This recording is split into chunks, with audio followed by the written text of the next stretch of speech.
This season, Instacart has your back to school.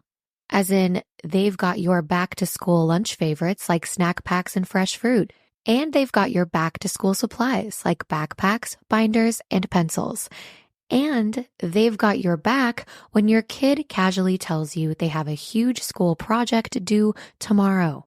Let's face it, we were all that kid. So first, call your parents to say I'm sorry, and then download the Instacart app to get delivery in as fast as 30 minutes all school year long. Get a $0 delivery fee with your first 3 orders while supplies last. Minimum $10 an order. Additional terms apply. We acknowledge the traditional owners of country throughout Australia and recognise their continuing connection to land, waters and culture.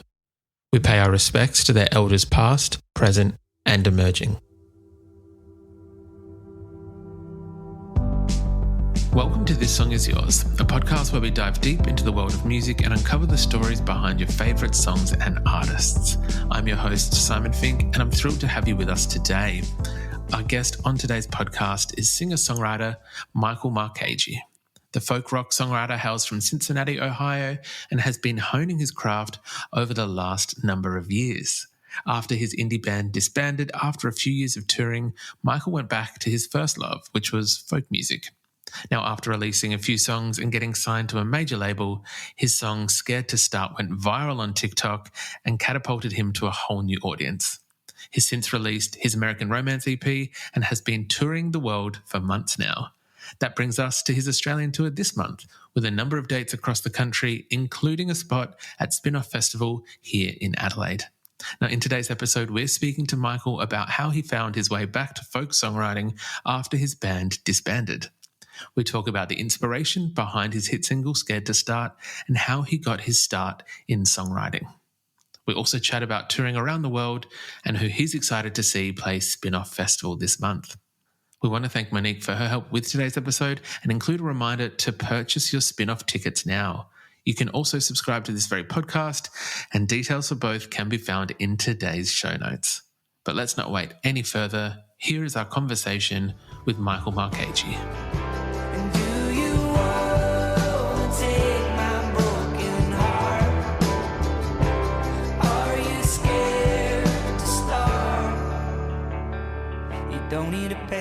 Please welcome to This Song Is Yours, Michael Marcagi. Michael, hello. Welcome to the podcast. How are you going?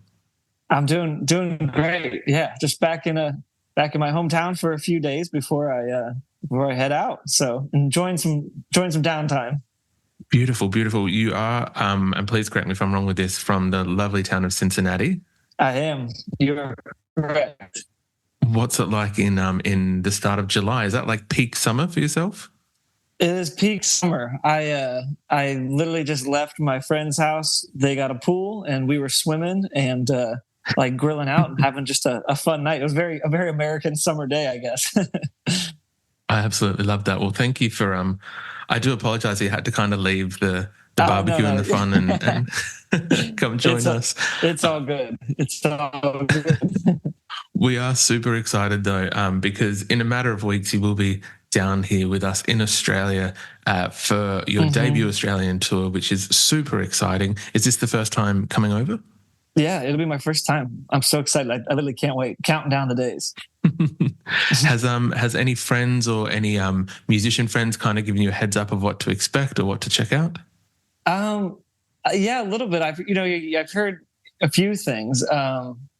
Number one, everyone who I know who has been has just told me that I'm going to love it. And it's going to be like my favorite place I've ever toured. He just like, I have one friend in a band who did like a solo tour there. And he just said like the crowds were so fun and that just genuinely great people. So I've heard great things. So I'm excited.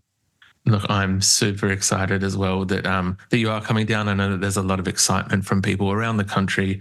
I believe you've got some shows in Melbourne, Brisbane, Sydney, and you're playing Spin-Off Festival in Adelaide with, I think, some other bands, including Last Dinner Party and G-Flip and Conan Gray. Have you had a chance to kind of check out that lineup much? Yeah, I did for sure. And I'm so excited. I've even had friends like text me like, I cannot believe you're playing with those people. So yeah, it's a cool lineup. It looks like a really fun festival. And yeah, excited to play because we haven't really been. I haven't played many festivals this summer yet so far, so I'm excited to get down there and play a few. That's awesome. We're an Adelaide-based podcast, so we will be there at Spinoff cheering you Amazing. on and very excited to see you play. Amazing. This is in support of your brilliant EP, American Romance EP, which came out in February. Congratulations on that as well. I imagine that it's kind of Thank you. you're still riding a high this many months on. Yeah, it's for sure been really, really fun. This whole year has been fun. It's been absolutely wild. Never in a million years thought that like these songs would open up the doors that they kind of have for me, and just like super grateful, and still feels a little bit like I'm being pranked and that none of this is real, but I'm just trying to enjoy the ride for what it is. And it's been really, really fun. It's taking me to way more places and bigger rooms than I ever could have imagined. So it's been awesome. I love that. And I guess in preparation for today, went back and had a look at some previous interviews and some previous press of yours, and it does seem genuinely like you, not surprised, but you do seem very appreciative of the fact that people are resonating with your music and kind of connecting with it. Not why is it a surprise to you, but more so like, why do you think that you're struggling with seeing that people are connecting and loving your music? Yeah, it's just like an odd feeling. Like I was in a band, for 4 years or so before the solo project, and like it kind of like never really took off in any meaningful sort of way. And I think like you play enough shows for just like empty tables and chairs, you kind of start to lose faith in the music, you lose faith in yourself a little bit. And so it's just like a surprise, I guess, to me that like it finally is, the music is connecting and people are starting to, come out to shows and want to hear the songs and sing along. And it's like something that I've always wanted, but something that I guess even I started to maybe at some points lose faith that it was ever going to happen. And so when it did happen, it's just a shocking thing. And it kind of is like, oh man, this thing that I've been trying for so long it's finally working. And it's just kind of it's cool. It's a really cool feeling. That's awesome. I'm very glad that obviously it has connected and it is working for you. With that previous band, I believe they were called Heavy Hours, or the Heavy Hours. Mm-hmm. Was the music similar to what you were kind of playing now? Was there like much of a crossover?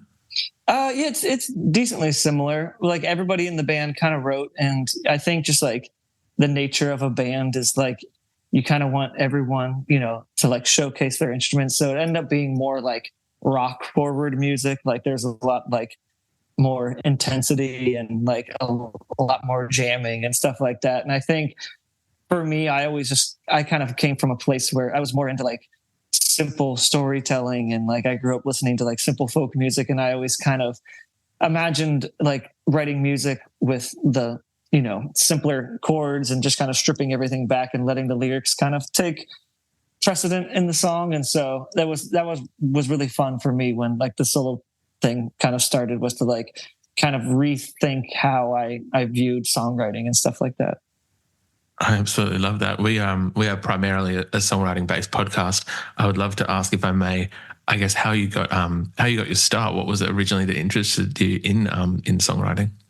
Yeah, I think for me it was, I got a guitar for Christmas when I was like in 7th grade, and I'm the youngest in my family. So by the time I was in 7th grade, my brother and sister had like already pretty much moved out to college. So I was an only child for 8th grade and most of my high school year. So having a guitar was like a really fun way of just like killing time and expressing myself when it was like the only kid in the house, left in the house. And I just enjoyed writing songs and trying to like learn that craft with just an acoustic guitar.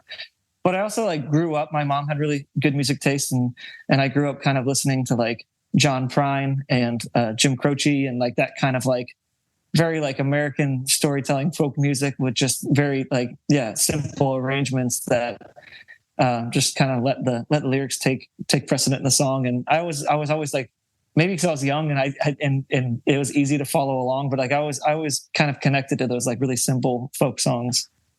Do you think, I'm really curious, because for someone in year 8 and being a fan of John Prine, it's not something that you usually kind of hear of very often. So firstly, you had immaculate taste.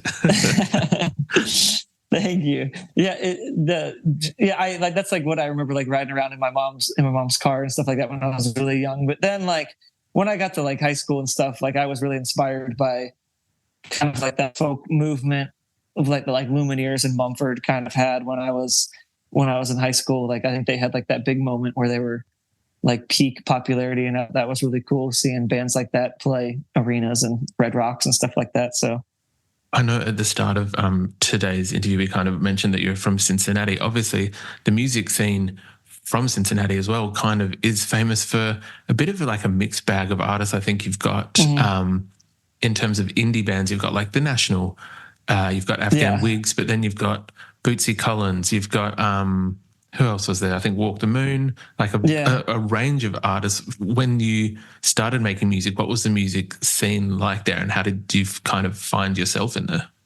Yeah, so like the music scene in Cincinnati is just like there really like isn't a big one. Like we met a lot of really cool people and encouraging people in the Cincinnati music scene, but there wasn't like this really strong camaraderie between like a bunch of bands. It definitely seemed like you kind of had to like go out a little farther away from Cincinnati to like really break through or like meet some more bands or play better venues. So I think that honestly helped because like we didn't feel stuck in our hometown. We knew we had to kind of like, if we were ever going to do anything with music, we kind of had to get in a van and go travel. And I think that like helped with not being so scared of, touring and playing more shows.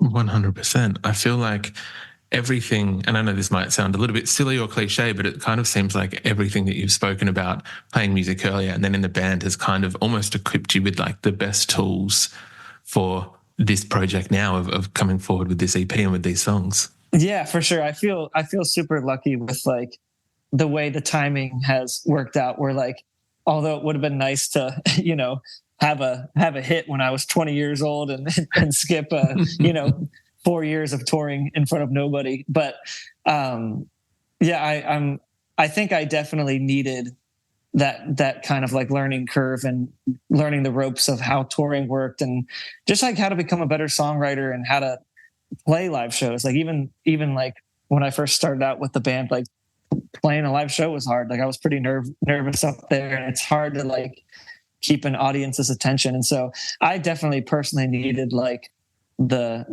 to learn the ropes and kind of like get those years under my belt so I could be better prepared for, when the solo thing kind of did explode a little bit. I was very grateful that I kind of had those years of work before. 100%. Well, I think, look, it is paying off and we're obviously all the luckier for it. I was wondering, Michael, if you might be able to, I guess, share just a little bit of where, obviously, Scared to Start has resonated with a lot of people and kind of been a massive song for yourself. If you could just share, I guess, where that song came from. Yeah, so that song was like a song that I had kept in my back pocket for a long time.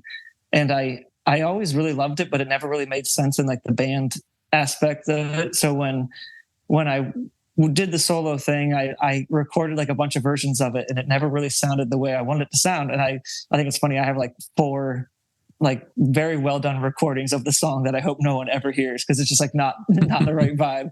But like I finally like got with a producer, David Barron in New York, and he's amazing. And he kind of like helped me really focus in on what I wanted to be as a solo artist. And we stripped everything out of it. He's just like, let's just make it a folk song. Let's like have a guitar and a piano and a bass, and like that's pretty much it. And so once we stripped everything back, it like really let the vocals kind of shine in it. And the song was always just kind of about like growing up in a place where you feel like you kind of need to get out and explore the world a little bit, but it's an intimidating thing. And it's a hard thing wanting to like go out and chase your dreams, but don't want to like leave your friends and family and the place that you love behind, but you kind of know you have to. And so it's just about like kind of taking a risk and trying something new.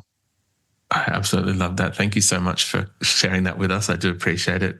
Yeah. Lastly, Michael, we would usually ask, I guess, what they're listening to. Is there anything at the moment that's on high rotation for yourselves? Oh yeah. What have I been listening to the past couple of days? I've been going back and listening to a lot of John Vincent III. He's a folk singer here, and I'm a big fan of his. opened up for Noah Khan for the past couple weeks on tour. And then I've been going through like old Lumineers records too, which I think are still fun to listen to. So I've been keeping it in the genre, I guess. I haven't branched out too wild, but that's pretty much what I've been listening to the past couple weeks. I feel like with a number of those songwriters, though, the music kind of is timeless. Like it doesn't seem to date, so it's perfect to kind of pick up whenever. Yeah, it's those Lumineers records are amazing. I think they're really talented songwriters and just made awesome records. And I will listen to those till the day I die for sure. Look, I do agree with that sentiment. Fantastic records. Michael, thank you so much for coming onto the podcast. I very much appreciate it. And we're, as I said from the top, super excited to see you here in Australia in a few weeks. There's dates which we'll put I can't wait in today's podcast show notes and the spin-off as well. But yeah, thank you so much for coming on. I appreciate it. Thank you for having me. And I'm excited to hang out in real life in a couple of weeks.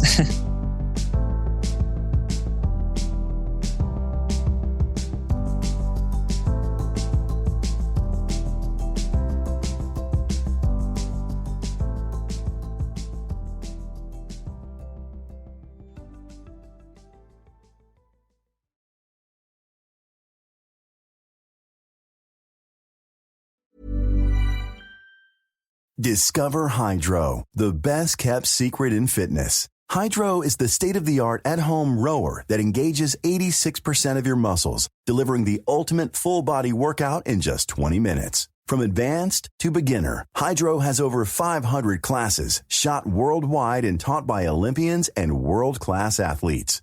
For a 30-day risk-free trial, go to hydro.com and use code ROW450 to save $450 on a Hydro Pro rower. That's HYDROW.com, code ROW450.